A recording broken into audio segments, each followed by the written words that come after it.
इधर अमेरिका के साथ फिलीपींस का समझौता चीन के लिए घातक साबित हो सकता है। ताइवान से युद्ध की स्थिति में अमेरिका फिलीपींस का बेस इस्तेमाल कर सकता है।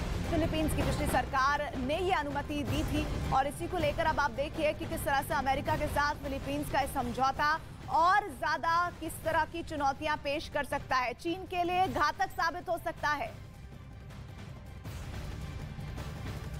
ताइवान के खिलाफ चीन के रुख से उसके पड़ोसी देशों में आक्रोश है। फिलीपींस ने चीन के खिलाफ खुलकर बगावत करना शुरू कर दिया है और तो और चीन से युद्ध की स्थिति में अमेरिकी सेना को अपना बेस भी वो दे सकता है।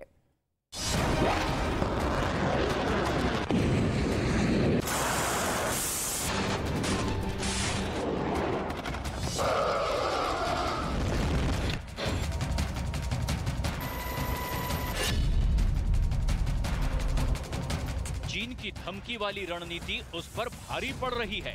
चीन की ड्रिल पॉलिसी उसके खिलाफ जा रही है क्योंकि चीन के आक्रामक रुख का उसके पड़ोसियों पर विपरीत असर पड़ रहा है। पड़ोसियों में आक्रोश है और इस गुस्से का खामियाजा युद्ध की स्थिति में चीन को भुगतना पड़ सकता है क्योंकि चीन के पड़ोसी अब तेजी से अमेरिका के पाले में जा रहे हैं। उन्हें चीन के विस्तारवाद से डर लगने लगा है। इस बीच फिलीपींस का रुख अब चीन के लिए और परेशान करने वाला है क्योंकि फिलीपींस ने ताइवान चीन में युद्ध की स्थिति में अमेरिका को सैन्य बेस देने की इच्छा दिखाई थी। अमेरिका में फिलीपींस के राजदूत ने एक इंटरव्यू में कहा कि देश के पूर्व राष्ट्रपति ने ताइवान संघर्ष की स्थिति में अमेरिकी सैनिकों को अपने देश को एक मंच के रूप में उपयोग करने की अनुमति देने की इच्छा दिखाई थी। हालांकि उनके कार्यकाल में इस पर कोई चर्चा नहीं हुई, यानी स्थिति में कोई परिवर्तन नहीं आया है। अगर मौजूदा स्थिति की बात करें तो अकेले फिलीपींस में 5 जगहों पर अमेरिकी सैन्य उपस्थिति है।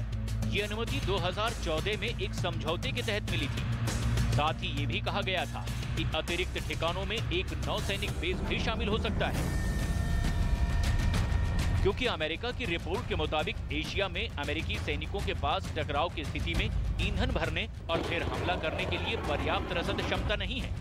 ऐसे में इस क्षेत्र में अमेरिका और मजबूत स्थिति में आना चाहता है।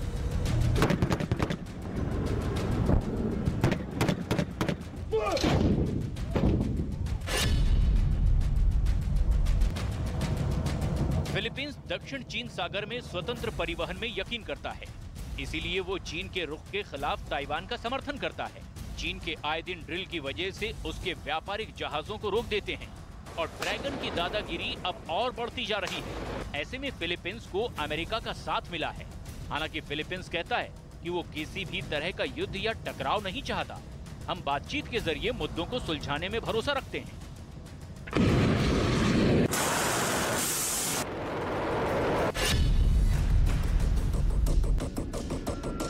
चीन की विस्तारवाद वाली नीति से उसके पड़ोसी अब चौकन्ने हैं। ताइवान हो या फिलीपींस, भारत हो या फिर जापान, चीन अपनी सीमा को लेकर उलझता चला जा रहा है। चीन का ये रवैया पड़ोसियों को रास नहीं आता और इसीलिए अमेरिका चीन के पड़ोसियों के अब करीब है। अमेरिका भी चीन पर नकेल कसने के लिए इन संधियों को अहम मानता है। साथ ही हथियारों की बिक्री के लिए भी अमेरिका के लिए ये फायदे का सौदा साबित हो सकता है। ताइवान से तनाव के बीच चीन पर बहुत बड़ा साइबर हमला हुआ है और इसका दावा खुद चीन ने किया है। चीन का दावा है कि अमेरिका की नेशनल सिक्योरिटी एजेंसी ने उसकी यूनिवर्सिटी के ईमेल सिस्टम पर साइबर हमला किया है और ये हमला बार बार इस बात के पुख्ता सबूत भी चीन देने को तैयार है जिसमें वो कह रहा है कि अमेरिका की तरफ से ये साइबर अटैक किया गया है। ताइवान और चीन के बीच तनाव बरकरार है और चीन पर बड़ा साइबर अटैक हुआ है, इसका दावा खुद चीन ने किया है। चीन जो चालबाजी अब तक अपने दुश्मन देश के खिलाफ अपनाता रहा, अब वही रणनीति उसके खिलाफ इस्तेमाल होने लगी है। ताइवान से तनातनी के बीच चीन ने दावा किया है कि उसकी सुरक्षा में बड़ी सेंध हुई है, उस पर बड़ा साइबर अटैक हुआ है और यह साइबर अटैक किसी और ने नहीं बल्कि ताइवान के सहयोगी अमेरिका ने किया है।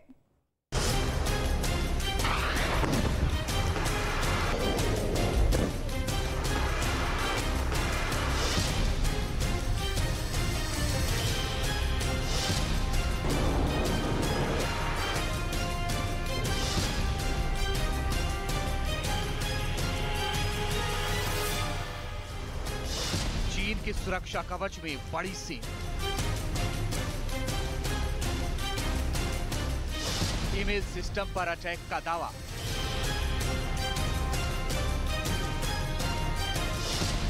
चीन पर अमेरिका का बड़ा प्रहार।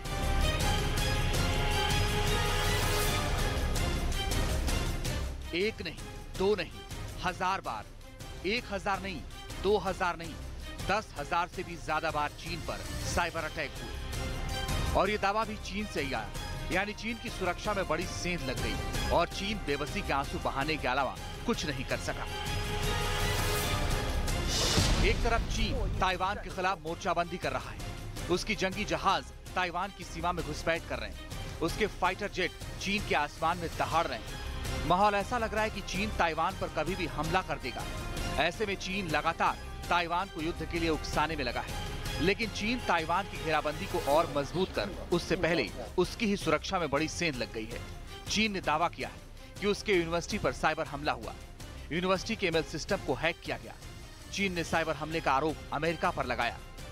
चीन ने दावा किया कि अमेरिका की एनएसए यानी नेशनल सिक्योरिटी एजेंसी ने उसकी सुरक्षा में सेंध लगाई और यूनिवर्सिटी के ईमेल सिस्टम पर करीब 10,000 से भी ज्यादा बार साइबर हमला किया गया। चीन में साइबर अटैक उसकी सुरक्षा में सबसे बड़ी चुनौती है।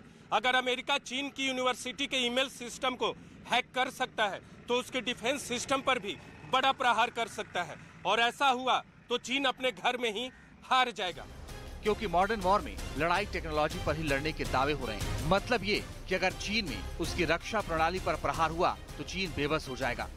चीन ना ही अपने मिसाइल को एक्टिवेट कर पाएगा, ना ही उसके जंगी जहाज किसी से संपर्क रख पाएंगे। चीन के फाइटर उड़ेंगे लेकिन अपनी दिशा खो देंगे। मतलब चीन के डिफेंस सिस्टम पर साइबर प्रहार हुआ तो वो चारों खाने चित हो जाएगा। उसकी सारी रक्षा तकनीक धरी की धरी रह जाएंगी, उसके गोला बारूद भी धरे रह जाएंगे। चीन अपने इस हथियार का इस्तेमाल अपने दुश्मन देशों के खिलाफ करता रहा है, लेकिन चीन के हथियार का इस्तेमाल अब उसके दुश्मन देश उसी के खिलाफ कर रहे हैं। दरअसल चीन पर जासूसी के आरोप लगते रहे हैं और साइबर अटैक भी वो अपने दुश्मन देशों पर करता रहा है, लेकिन अब चीन की तरफ से दावा किया जा रहा है कि उसी के खिलाफ साइबर अटैक किया जा रहा है।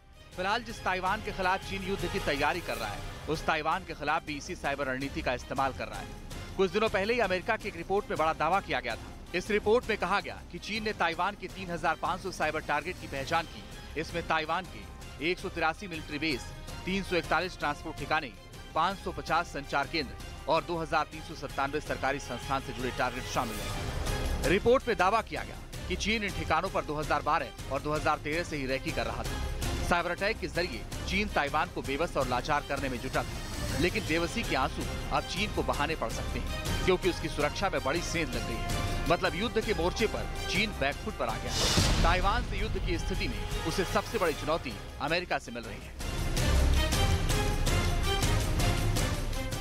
बड़ी खबर इस वक्त आ रही है अमेरिका से। जो बाइडेन ने चीन को घेरने की नई रणनीति बनाई है। बाइडेन ने टाइगर टीम बनाई है जिसके जरिए अमेरिका अब हथियार सप्लाई पर फोकस कर रहा है। चीन से हथियारों की होड़ के बीच अमेरिका की ये नई चाल सामने आई है। बाइडेन ने टाइगर टीम बना दी है जिसका फोकस हथियार सप्लाई पर होगा और चीन से हथियारों की होड़ के बीच ये अमेरिका की बहुत बड़ी चाल है।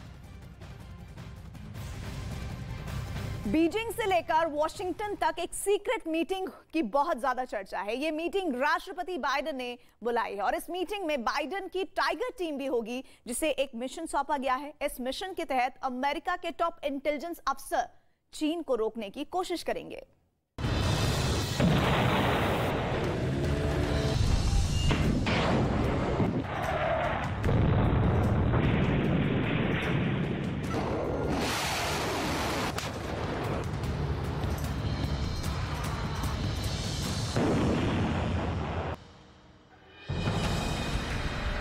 हथियार सिर्फ डराने, धमकाने, मर्डर करने का जरिया नहीं है।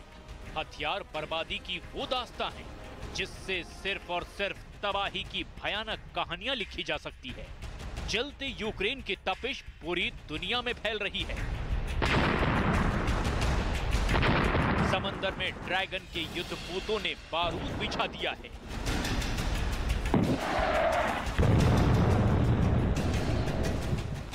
इजराइल के मिसाइलों ने सीरिया को झुलसा दिया है।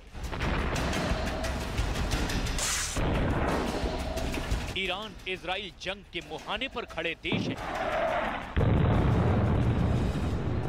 मतलब फारस की खाड़ी भी धधकने वाली है।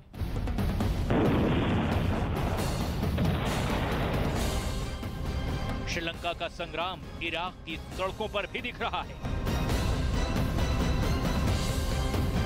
और इन सब की वजहें कई हो सकती हैं, लेकिन जो दुनिया खुली आंखों से देख रही है वो है हथियार।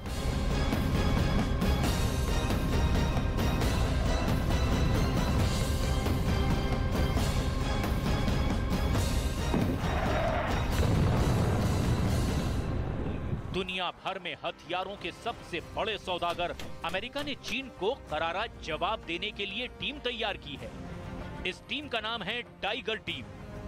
ये टीम दुनिया भर में अपने हथियारों की सप्लाई का मूल्यांकन करेगी,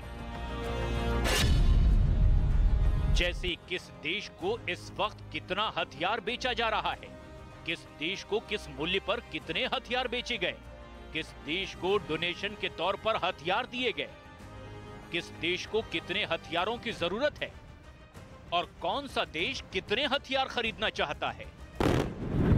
हथियारों के जरिए देशों पर अपना प्रभाव जमाने की अमेरिका की ये नई पॉलिसी नहीं है, लेकिन अब एक टीम इस मिशन पर लग गई है, जिसका काम दुनिया में चीन की मुखालफत करने वाले देशों को हथियारों से इस तरह पाट दिया जाए कि चीन परेशान हो जाए।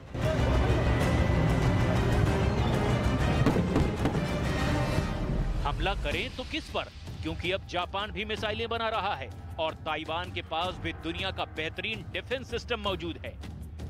जाएं तो जाएं कहां? पेंटागन ने पिछले महीने यानी अगस्त में एक टास्क फोर्स का गठन किया है। टाइगर टीम के नाम से गठित ये टास्क फोर्स ड्रोन्स की सप्लाई की समीक्षा करेंगी। किन देशों को इसकी जल्द से जल्द रिक्वायरमेंट है। ये टीम हेलीकॉप्टर, टैंक और दूसरे मिलिट्री उपकरणों की तेजी से सप्लाई की बाधा को दूर करने की स्टडी करेगी।